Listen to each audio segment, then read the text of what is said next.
Mesdames, Mesdemoiselles et Messieurs, je vous souhaite la bienvenue sur cette émission dénommée Franco-Culture. C'est une émission réalisée par Shegun Production ici à New York. Une émission qui fera la lumière sur les francophones vivant à New York ou qui sont de passage. Nous avons besoin de savoir ce qu'ils font et quel est l'impact de leurs actions sur la communauté. Nous aurons à discuter. Une émission qui sera composée d'interviews, de clips vidéo que nous allons partager avec vous et aussi de live music. Voilà donc le contenu de cette nouvelle émission que nous avons dénommée Franco-Culture. Je m'appelle Shams Linkmon, je suis fondateur de Shegun Production, également directeur exécutif, et je suis réalisateur de cette nouvelle émission qui est là pour vous servir.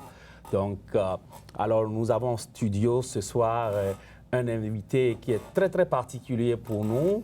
Un invité qui vient de très loin, qui vient du Bénin en Afrique de l'Ouest. On l'appelle Lionel Loueke, il est guitariste. Tout au long de cette émission, nous aurons à lui poser des questions et comprendre comment il est arrivé à ce niveau. Comment il est arrivé à ce niveau, quand je dis ce niveau, le niveau le plus haut, au niveau du jazz. Et donc, Lionel Loueke, je te souhaite la bienvenue. Bonsoir. Merci, James. Comment vas-tu? Ça va très bien. Super. Alors, Lionel, nous allons aller dans le vif du sujet. Nous allons commencer, je sais que c'est à Cotonou que tu es né, que tu as démarré cette expérience musicale. Alors, nous ne connaissons pas très bien comment tu as la musique, comment tu es allé à la musique depuis Cotonou. Comment ça s'est passé? En fait, j'ai commencé tout petit, quand je crois j'avais 9 ans, à jouer du kaleta à Cotonou. C'est comme tu sais, mais je vais l'expliquer un peu, c'est un groupe d'enfants qui jouent des percussions, il y a un danseur ou deux, et je faisais la danse, des fois je faisais des percussions, donc c'est comme ça que j'ai commencé la musique. Donc ça n'a jamais été, c'était pas pour moi vraiment la musique, c'était juste un jeu entre enfants, quoi. Et après, mon grand frère Alexis jouait de la guitare. Il joue toujours un peu pour son plaisir. Et c'est comme ça, par son biais, j'ai commencé à apprendre à jouer la guitare. Et il m'a beaucoup aidé. Et puis par la suite, j'ai appris dans les rues de Cotonou, quoi. Voilà. Est-ce que tu peux nous parler un peu de quelques amis, tu te souviens d'eux et vous avez démarré la musique ensemble? Ah oui, il y a Moïse Kenom, qui est toujours musicien aujourd'hui. Il y a Michel Yorou, qui joue toujours. Les grands frères, il y a quand même, apparemment, Alexis, il y a Placide Dayon, il y a Richmi Tota, Claude Penou. La liste est longue. La liste est longue. La liste est longue. Alors, après le bac, c'est ça?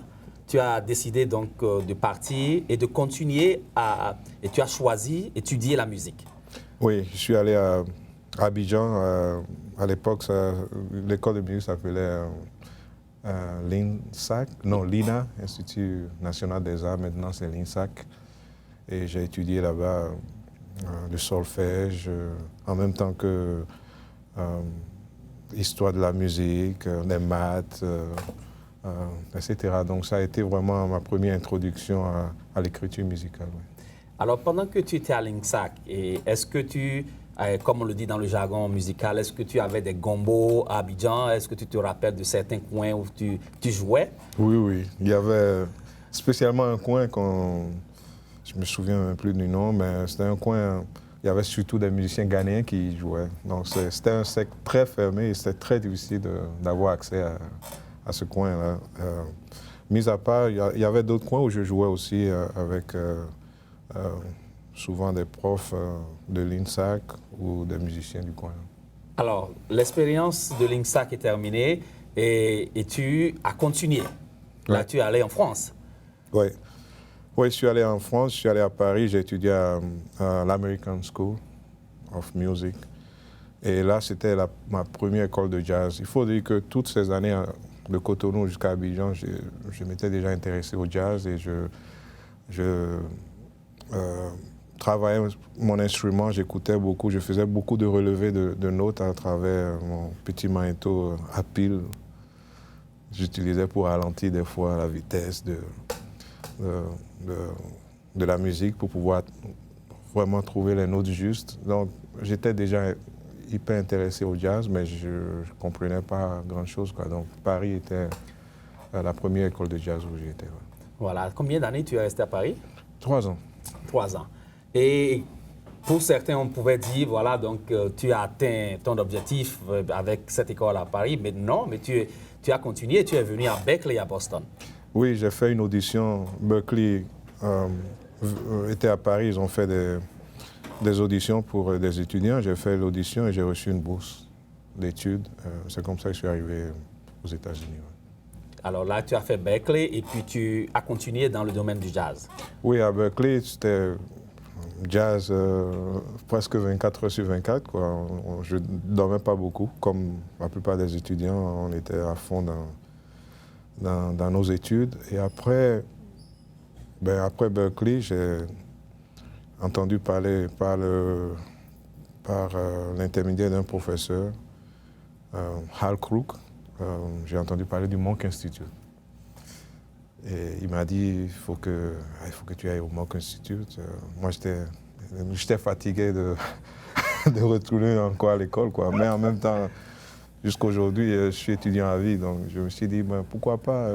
Il m'a dit, ben, cette école, elle est particulière. On te paye, tu es payé par mois pour étudier. Tu as une bourse entière, tu es logé. Et c'est vrai je vivais bien, je me souviens, on avait la piscine, jacuzzi et tout. En Voilà. étudiant, on était au beurre, quoi. Absolument. Donc, après Monk Institute, pour la petite histoire, je sais que tu as rencontré un homme qui est devenu un homme très important pour toi dans ta vie et tu l'as beaucoup plus côtoyé à Monk Institute. J'ai sélectionné quelques vidéos, nous allons y regarder ces vidéos et nous revenons en studio et nous allons parler de comment tu as rencontré cette personnalité de la musique et quelle est la collaboration que tu as avec lui aujourd'hui. Alors, on regarde la vidéo, on revient en studio. I started at 7 too, but I wasn't playing with anybody. I was just practicing scales and things. And this young man over here, Lionel Lueke.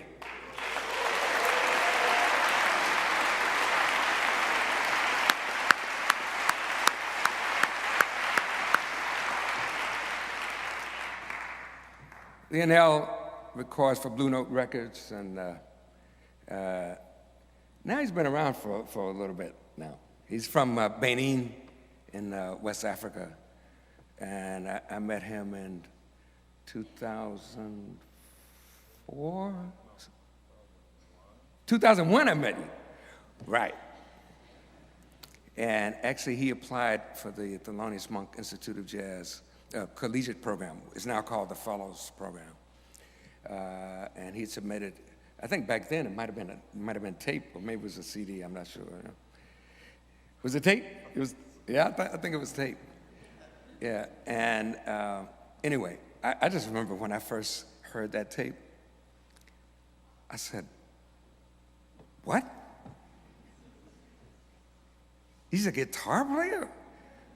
You know, because I heard all kinds of stuff, you know. I never heard anybody play like that. So I just knew, you know, as soon as I meet this guy, I want to hire him, right? I knew that. I finally got a chance to do that 2006, right? 2004, actually, yeah. You get to be my age and the memory kind of goes. You don't remember what days of, it was 2004, yeah. So, and actually, Lionel has his own bands that he's worked with, and 4 CDs, how many? 3. You got 3, all right. But then, but there are some of your compositions on records by other people, like Gretchen Pilato and Terrence Blanchard. So he's an amazing composer, great human being. How are you? I'm fraternizing with the other side. Oh, hey, Donna, how are you? Oh, hi. Merle? Pleasure. Hi. Hey, how you doing? John. Nice to see you. See you too. I'm so glad you're here. Happy birthday. I don't want to play this shit. When was it? What? My birthday was last Saturday. That's Saturday. Belated happy birthday. Thank you, everybody. So, how old are you now? I'm 53. 53. I figured it. out. Same age as you. Yeah, right. When Sting suggested Sister Moon, at first I started to think, maybe we should, write something specifically for this, something new. Right. But then I started to think, well, maybe we could come up with another way to do it. So I called Lionel Lueke, who is an amazing guitar player from Benin, West Africa. He was a member of the student band for the Thelonious Monk Institute of Jazz. I called him and I asked him, I said, do you think you could come up with some kind of arrangement idea that utilizes some of the stuff from Africa, with the tune Sister Moon? So he made this arrangement, which I looked at it, but I haven't really played it. But I looked at some of the chords and stuff. It's kind of cool. Because of the particular culture that it comes from in Benin, West Africa, there are some elements that he can lend to the music that give it another kind of twist.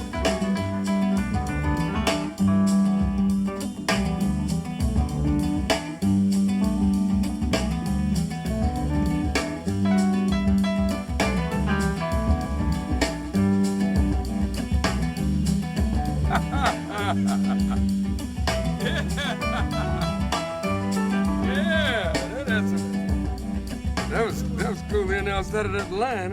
I didn't know what Lionel was going to come up with. It's not a. Yeah, we go with the gotta get that push.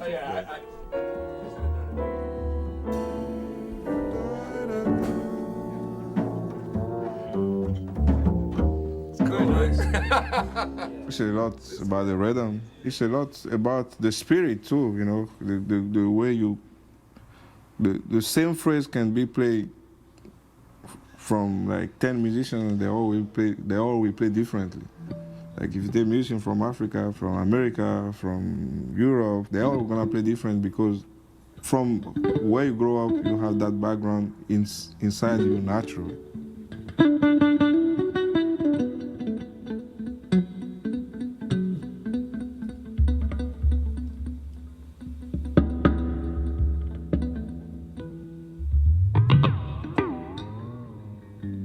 It overlaps stuff we know, but it's got this other stuff. He cements it together with his vamp. What is vamping?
Oh, sorry.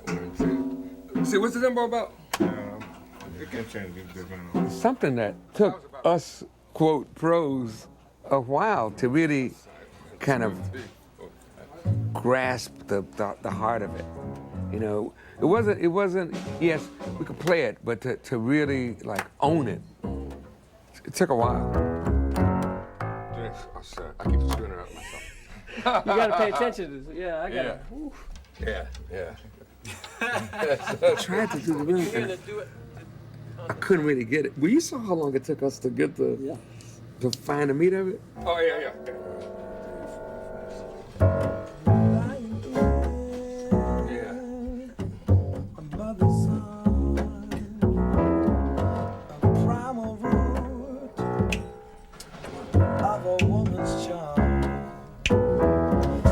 stranger to the sun.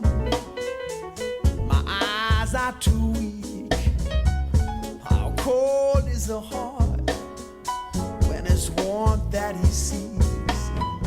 You'll watch every night. You don't care what I do. I go out of my mind. I go out of my mind.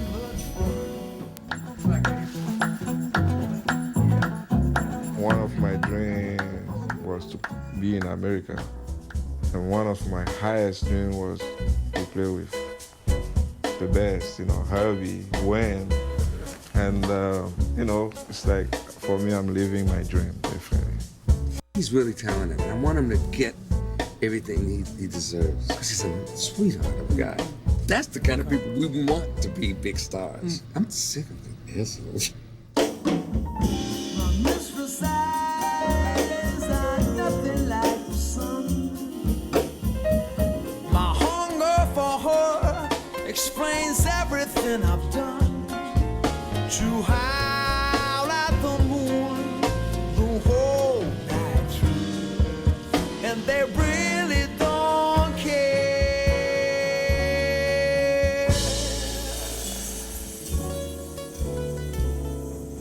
I go out of my mind. I go out of my mind for you.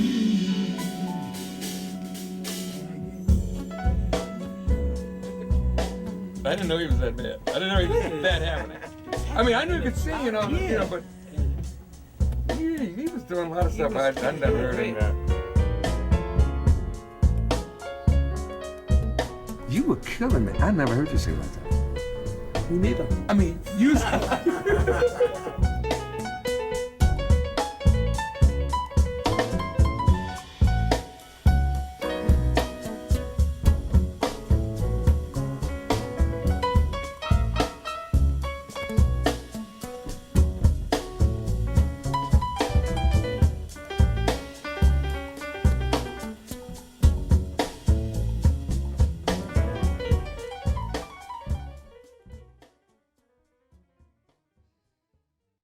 Caligula, Marcus Miller, Lionel Luetta, and Michael Bearden.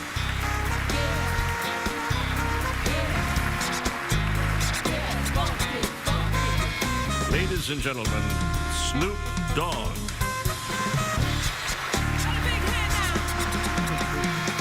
Groovy, groovy, jazzy, funky, pounce, bounce, dance as we dip in the melodic sea. Gorilla beats flowing, it drifts to MC. Sweet sugar pop, drops and pops it. Don't stop till the sweet beat drops. I show and prove as I stick and move. Vivid forms recited on the top of the groove.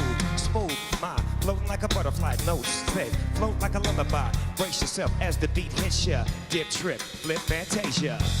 Party people in the house tonight. Can somebody say ho? Come on, y'all. Let me hear you say ho.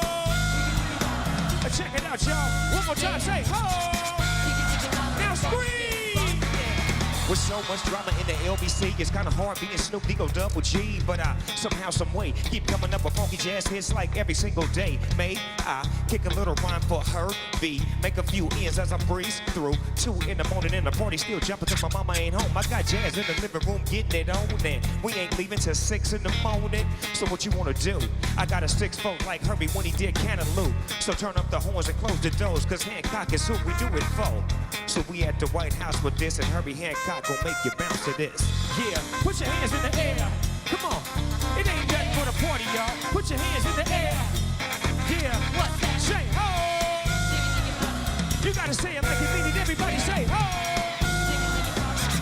Come on, somebody say yeah. Say yeah. Say Hancock. Say Hancock. Say Herbie. Say Herbie. We love you. We love you. Now break it down like rolling down the street, playing Herbie and Cantaloupe. Snoop Dogg Double G, this what we do, and we go for broke. Say what? Rolling down the street, playing Herbie, Cantaloupe, and Snoop. If it feel good to you, then it must be good to you. Come on, y'all. Yeah.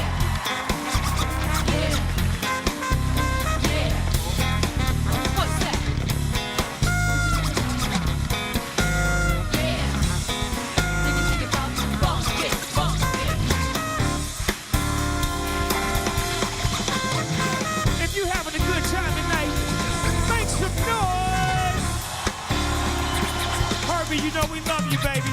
Thank you for creating hip-hop. Eh bien, voilà, donc nous revenons au studio. Pour la petite histoire, ce sont des vidéos de toi que j'ai suivies peut-être une trentaine de fois. Oh man. Alors, nous allons parler donc de cette collaboration. Nous avons vu sur toutes ces vidéos Herbie Hancock. Donc, et pour le rappeler, Herbie Hancock a été quand même le pianiste de Miles Davis. Aujourd'hui, il est considéré comme l'un des musiciens, et même s'il n'est pas le meilleur pianiste jazz, mais il est considéré comme l'un des musiciens les plus talentueux ici dans le monde, dans le domaine du jazz.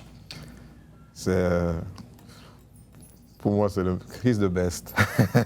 Pour moi, c'est le meilleur. Mais comme tu dis, il développe toujours quelque chose, son jeu et tout, mais pour avoir eu la chance de côtoyer Herbie pendant plus de 10 ans, j'ai appris énormément. Et surtout, j'ai beaucoup plus appris en dehors de la musique. L'être humain, quoi. C'est quelqu'un d'exceptionnel. Alors Lionel, dis-moi, ayant collaboré, côtoyé un géant de cette envergure, est-ce que tu penses qu'il te reste encore quelque chose à gagner dans le domaine de la musique, après avoir atteint ce niveau-là? Ah aussi, si. Il me reste encore beaucoup de choses à... Il me reste encore beaucoup de choses à apprendre, hein. J'apprends tous les jours.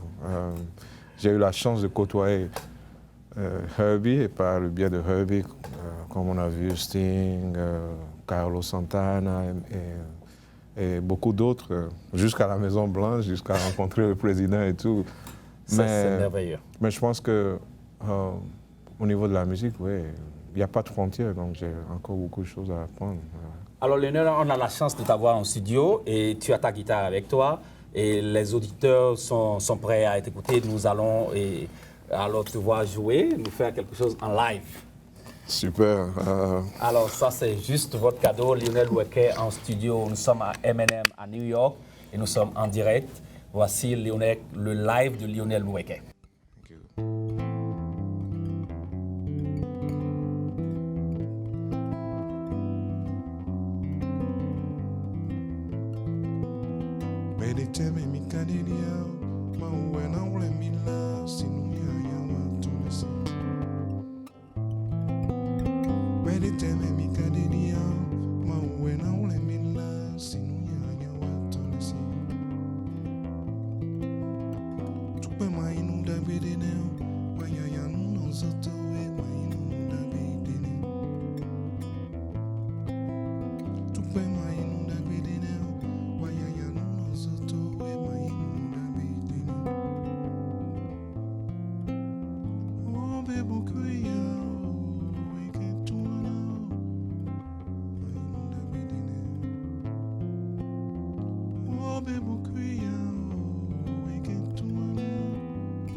je crois que c'est le plus beau cadeau que tu puisses nous offrir.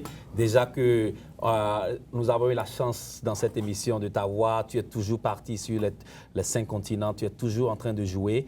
Et on a la chance que tu es à New York pendant cette période. Je t'ai invité et tu m'as fait vraiment le plaisir de dire oui. Et l'histoire retiendra ça parce que c'est la première édition donc, de Franco Culture. Yes. Et vraiment...